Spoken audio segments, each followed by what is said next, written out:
मित्रहो, राज्यात 2019 ते पुढचे 2.5 वर्ष महाविकास आघाडीची सत्ता होती. महाविकास आघाडीमध्ये 3 पक्ष एकत्र होते आणि त्यामुळे भाजपला 105 आमदार असूनही विरोधी बाकावर बसावं लागत होतं. एकनाथ शिंदेंनी महासत्तांतर घडवलं आणि महाराष्ट्र राज्य म्हणून भाजपकडे हस्तांतरित झालं म्हणा किंवा तो सुपूर्द झाला म्हणा. पण आपलं काम झाल्यानंतर किंवा आपण योग्य गंतव्यस्थानावर पोहोचल्यानंतर एखाद्या गाडीचाच कार्यक्रम करून टाकायचा किंवा शिडीचा कार्यक्रम करून टाकायचा, ही नीती आहे भाजपची. आणि त्याच नीतीला अनुसरून आता भाजपने राज्यामध्ये काही ऑपरेशन सुरू केलेले आहेत. अजित पवार हे या महायुतीतले तिसरे भिडू होते. आता अजित पवार यांचा 28 जानेवारीला विमान अपघातामध्ये मृत्यू झाल्यानंतर त्यांच्या पत्नी सुनेत्रा अजित पवार यांना राज्याची पहिली उपमुख्यमंत्री करण्यात आलेली आहे. हे जरी खरं असलं तरी अजित पवारांच्या अनुषंगाने काही गोष्टी आपल्याला आज घडताना दिसत आहेत. यातली पहिली गोष्ट मला आपल्याला सांगायची आहे ती म्हणजे अजित पवारांचा विमान अपघात हा संशयास्पद असल्याचा दर्प काही लोकांना येत होता. आणि या सगळ्या पार्श्वभूमीवर नरहरी झिरवळ यांनी, जे स्वतः अन्न आणि औषध प्रशासन मंत्री आहेत, त्यांनी या बाबतीत सुनेत्रा पवारांची जे काही नेतृत्व आहे किंवा सुनेत्रा पवारांची वर्णी लागायला हवी सरकारमध्ये, यासाठीची भूमिका घेतली. त्यांनी काही गोष्टींवर संशय व्यक्त केला, आक्षेप घेतला.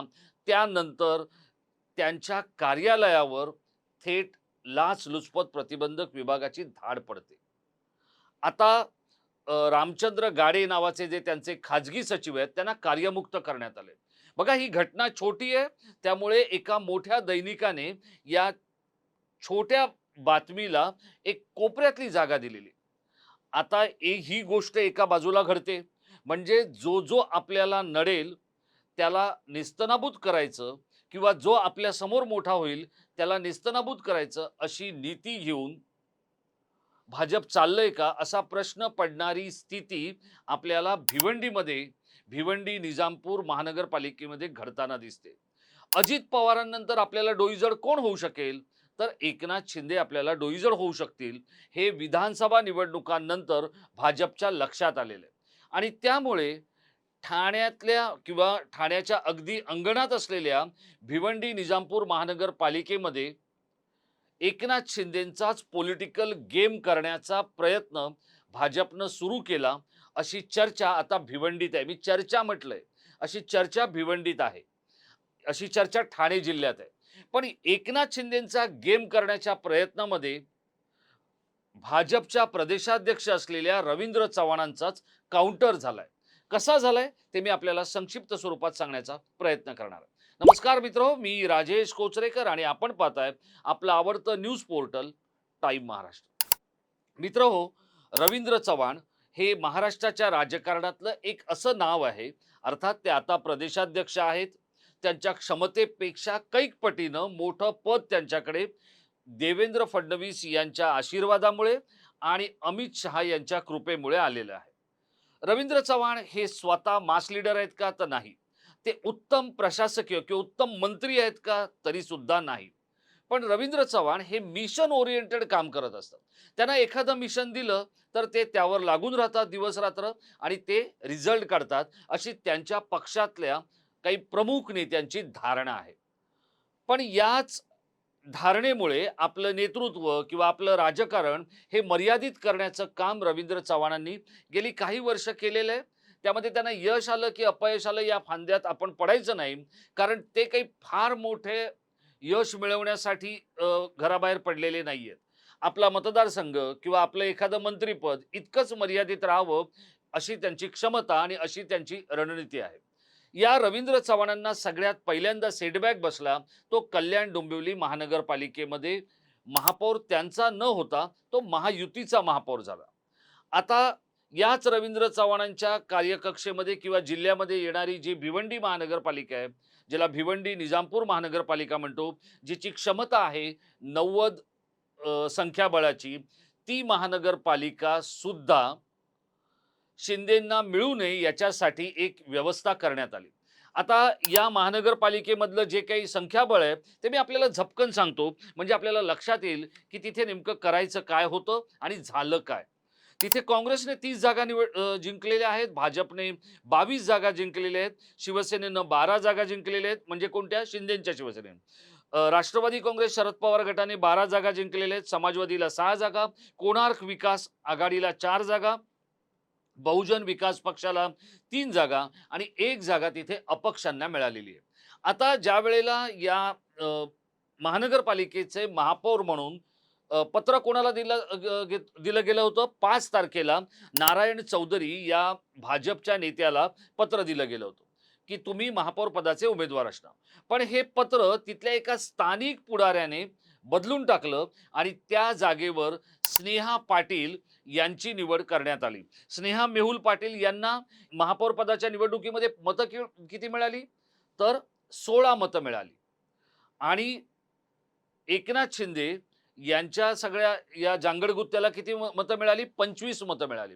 म्हणजे ज्या शिंदेंना थोपवण्यासाठी, संपवण्यासाठी रवींद्र चव्हाण यांच्या नेतृत्वाखालील भाजपने जे काही केलं, त्यात काय केलं तर हे नारायण चौधरी जे आहेत, यांनी पक्षाबरोबर बंड केलं आणि इतर 5 नगरसेवकांना घेऊन त्यांनी आपली वेगळी चूल मांडली.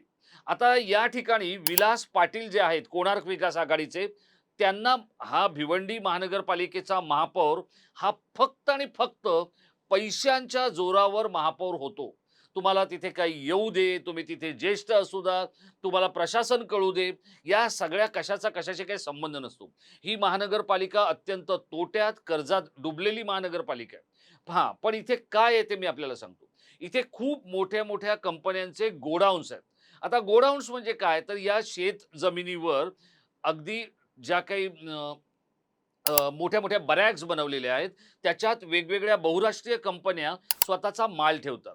त्याचप्रमाणे भारतीय कंपन्या सुद्धा स्वतःचा माल ठेवतात. मग त्यामध्ये शीतपेय आहेत किंवा त्यामध्ये गृहोपयोगी वस्तू आहेत, त्यामध्ये इतर वेगवेगळ्या म्हणजे ज्याला आपण बांधकामाचं जे साहित्य आहे, सिमेंट असेल किंवा वेगवेगळ्या ज्या काही कंपन्या आहेत, त्या कंपन्यांचं सामान इथे साठवलं जातं आणि मग त्यानुसार ते मुंबईभर आणि महाराष्ट्रभर वितरित केलं जातं.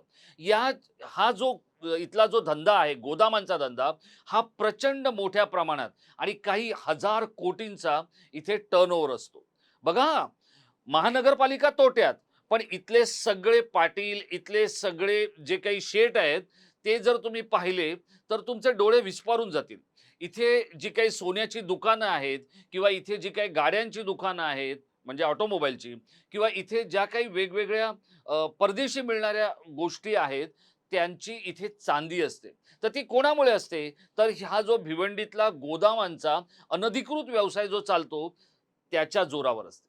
आता हे सगळं काही भाजपला नवं नाहीये. कारण तिथे भाजपचे कपिल पाटील हे तिथले एक शेठ आहेत. त्याचप्रमाणे रुपेश हे जे आहेत माजी आमदार, ते तिथला व्यवसाय बघत असतात. एकनाथ शिंदेसाठी प्रकाश पाटील असतील किंवा इतर अनेक लोक जे आहेत, हे भाजपमध्ये आणि त्या बरोबरीने काँग्रेसचे लोक आहेत, समाजवादी पक्षाचे लोक आहेत आणि इतर अनेक स्थानिक जे छोटे-छोटे पुढाऱ्यांचा जर आपण विचार केला, तर इथलं जे अनधिकृत कामांचं जे काही नेटवर्क आहे, ते खूप मोठ्या प्रमाणात आहे. आणि मग हे नेटवर्क जर समजा शिंदेचा महापौर झाला, तर त्याच्या हातात जाऊ शकतं. अशा पद्धतीची किंवा शिंदे इथे ताकदवान होतील. कल्याण, डोंबिवली आणि उल्हासनगर आणि ठाण्यानंतर आणखी एक त्यांचा महापौर बसेल. तो बसू नये यासाठी एक व्यवस्था करण्यात आली. आणि हे जे कोणार्क विकास आघाडीचे जे विलास पाटील आहेत ना, यांना एका जुन्या प्रकरणामध्ये तुरुंगात टाकण्यात आलं. आणि तुरुंगातून सुद्धा त्यांनी निवडणूक लढायची असा एक निर्णय घेण्यात आला. आता हे जे नारायण चौधरी आहेत, हे भाजपच्या 5-6 लोकांना घेऊन बाजूला गेले. पण ते महापौर झाले नारायण चौधरी. आता त्यांची मतं बघा किती इंटरेस्टिंग आहेत. नारायण चौधरींना मतं मिळालेली आहेत 48 मतं आणि या 48 मतांपैकी भाजपच्या स्नेहा मेहुल पाटील यांना मिळाली आहेत 16 मतं. म्हणजे बंडखोर निवडून येतो. बघा, भाजपचा पक्ष कसा आहे? शिस्तीचा पक्ष आहे, कार्यकर्त्यांचा पक्ष आहे, नेतृत्वाचा आदेश मानणाऱ्यांचा पक्ष आहे. म्हणजे इथे नारायण चौधरींनी पक्षाबरोबर बंडखोरी केली. एरवी चुकीला माफी नाही असं म्हणणाऱ्या रवींद्र चव्हाणांचा हा संपूर्ण होम पिच किंवा हा संपूर्ण जो गड आहे, कार्यक्षेत्र आहे, हे रवींद्र चव्हाणांचं. आणि राज्याच्या प्रदेशाध्यक्षाच्या गावातच 6 लोक फुटतात. त्यातला एक मुखिया जो आहे तो महापौर होतो आणि पक्ष काही करत नाही. ज्या पक्षाचा अगदी दिल्लीच्या लाल किल्ल्यापासून ते अगदी सिंधुदुर्गच्या गडापर्यंत डंका वाजतोय. सिंधुदुर्गपासून साबरमतीपर्यंतचं कार्यक्षेत्र असलेले जे काही भाजपमधले एकापेक्षा एक धुरीण आहेत, हे सगळे या 6 नगरसेवकांचं काही बिघडवू शकत नाही. आता इथला प्रश्न, जो मूळ प्रश्न आहे, तो नारायण चौधरींनी बंड केलं आणि ते महापौर झाले. आशीर्वाद कोणाचा? जर एकनाथ शिंदे नको आहेत, तर मग काँग्रेसला का गळाभेटीसाठी भाजप पुढे सरसावलेलं आहे? कारण काँग्रेस बरोबर जाऊन हे सगळं करण्यात आलेलं आहे. लक्षात घ्या. नारायण चौधरी फुटले. बरं, त्यांनी काय वेगळी कुठली मतं आणली का? वेगळा कुठला? त्यांनी काँग्रेस आणि समाजवादी बरोबर हातमिळवणी केली आणि भिवंडीचं महापौरपद मिळवलं. आपल्याला आठवत असेल, भाजपने काही दिवसांपूर्वी अकोट महानगरपालिकेमध्ये एमआयएम बरोबर हातमिळवणी केल्यानंतर देवेंद्र फडणवीस प्रचंड संतापले होते आणि त्यानंतर ती युती तोडून टाकली. ते सगळं झालं. पण हे धाडस कोणाच्या आशीर्वादानं केलं जातं, हा खरा प्रश्न आहे. आता बघा, गणेश नाईक शिवसेनेतून बाहेर पडल्यानंतर आज तागायत ते सर्वाधिक बोलतायत शिंदेच्या विरोधामध्ये. नरेंद्र मेहता यांच्या समोर प्रताप सरनाईकांचं पानिपत झालं. पानिपत, अक्षरशः पानिपत. या MMRDA रिजनमध्ये सर्वाधिक निधी जर एकनाथ शिंदे आणि देवेंद्र फडणवीसांनी कोणाला दिला असेल, तर तो प्रताप सरनाईकांना दिला. आणि त्या प्रताप सरनाईकांची कमाई काय? तर 3 नगरसेवक शिवसेनेचे तिथे निवडून आले. म्हणजे विचार करा, की ज्या पद्धतीत शिंदेंना घेरण्यासाठी भाजपने हे सगळं सुरू केलेलं आहे, त्यामध्ये आता संदेश काय गेला, की इतका मोठा भाजप, जो आशिया खंडातला नव्हे तर जगातला सगळ्यात मोठा पक्ष आहे, तो 6 नगरसेवक फुटल्यानंतर त्यांच्यावरती कोणताही इलाज करू शकत नाही, अशी परिस्थिती आहे.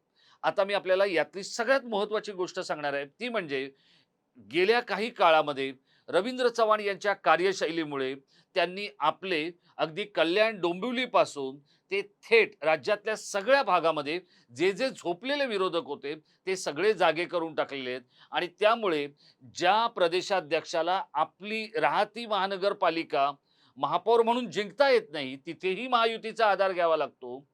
उल्हासनगर असेल, तिथले महत्वाचे 6 लोक काही कळण्याच्या आत शिंदे पुत्र घेऊन जातात.